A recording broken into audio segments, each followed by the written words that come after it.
అనిల్ గారు, సార్ ఎలాంటి సందర్భాల్లో ఆర్బీఐ గోల్డ్ని సేల్ చేస్తుందంటారు?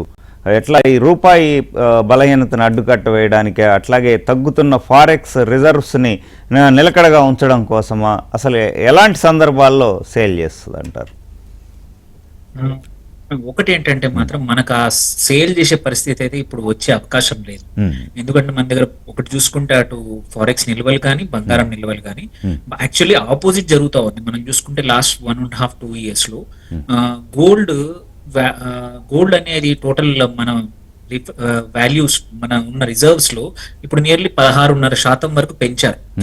తగ్గించలేదు యాక్చువల్లీ ప్రభుత్వం. RBI I don't think requires. ఎందుకంటే మన దగ్గర మన లాస్ట్ మంత్ ఎంత సపోర్ట్ చేసినా, ఎంత రూపాయి పడిపోయినా ఒక $30 బిలియన్ మాత్రమే ఫారిన్ ఎక్స్చేంజ్ తగ్గింది. విచ్ విల్ బి ఒక 1 month లో మళ్ళీ కరెక్షన్ అయ్యే అవకాశం ఉంది, మళ్ళీ నార్మల్ వాల్యూస్ కి వచ్చే అవకాశం ఉంది. సో మనం అటువంటి క్రైసిస్ సిచ్యువేషన్ లైక్ టర్కీ కానీ వేరే దేశాలు, అన్ని దేశాలు క్రైసిస్ సిచ్యువేషన్ లో ఉన్న సిచ్యువేషన్ మనకు పక్కా లేదు. ఎందుకంటే మనకి ఉన్న gold reserves we're now 3rd or 4th biggest in the world. మొత్తం foreign reserves, foreign gold reserves probably 8th or 9th లో ఉన్నాం. ఇప్పుడు ఉన్న పరిస్థితులకి మనకి ఇంకొకటి ఇంపార్టెంట్ ఏంటంటే మనకి ఎక్స్టర్నల్ డెట్ అనేది లేదు, అప్పు లేదు. మనదంతా అప్పు అంతా ప్రభుత్వానికి internal debt. One of the lowest external debt to GDP ఉన్న దేశం ఏంటంటే మన దేశం. సో అలాంటప్పుడు మనకి బంగారం అమ్మేసి ఇది ఎటువంటి చేంజెస్ కోసం కానీ పెద్ద రూపీ సపోర్ట్ కోసం అవసరం లేదు. ఎందుకంటే యాజ్ ఇట్ ఈజ్ మన దగ్గర డాలర్ రిజర్వ్సే నియర్లీ $500 బిలియన్ పైన ఉన్నాయి మన దగ్గర. సో అంతగా ఉన్నప్పుడు ఇది ఫస్ట్ అవసరం అనేది I don't see even 1 or 2 years, even crude oil prices ఇంకొక 1 year ఉన్నా కానీ రిజర్వ్ బ్యాంకు బంగారం అమ్మే సిచ్యువేషన్ పక్కా రాదు. ఇంకా ఏమైనా మార్పు వస్తే, యుద్ధం ఆగిపోతే ఈ 16.6% ఏదైతే కరెంట్లీ గోల్డ్ రూపంలో ఫారెన్ రిజర్వ్స్ ఉన్నాయో అవి ఇంకా పెరిగే అవకాశం ఉంది. 16 అంటే బంగారం కొనే అవకాశం ఉంది కానీ, సో ఫస్ట్ థింగ్ అది అవకాశం లేనే లేదు.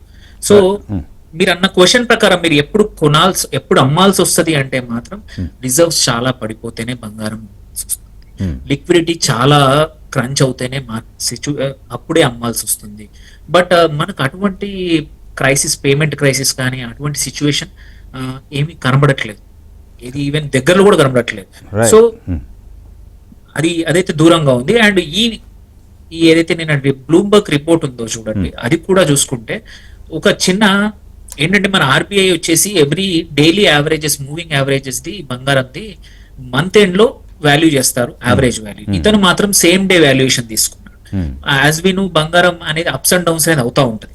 సో 1 month యావరేజ్ కి అండ్ డైలీ యావరేజ్ కి డిఫరెన్స్ అతను అజ్యూమ్ చేశాడు ఏంటంటే, అండ్ ఈ పర్సన్ ఎవరైతే ఉన్నారో అభిషేక్ గుప్తా అని బ్లూంబర్గ్ నుంచి, అతను ఇంతకు ముందు కూడా ఇట్లాంటి తొందరపాటు చర్యలు చేశాడు. అండ్ ఇదేంటంటే గ్లోబల్ మీడియా కూడా చూసుకుంటే ఇండియాకి ఒక రకమైన స్టాండర్డ్స్, అటు యూరోపియన్ దేశాలు, అమెరికా దేశాలకు మాత్రం ఇంకో రకమైన స్టాండర్డ్స్.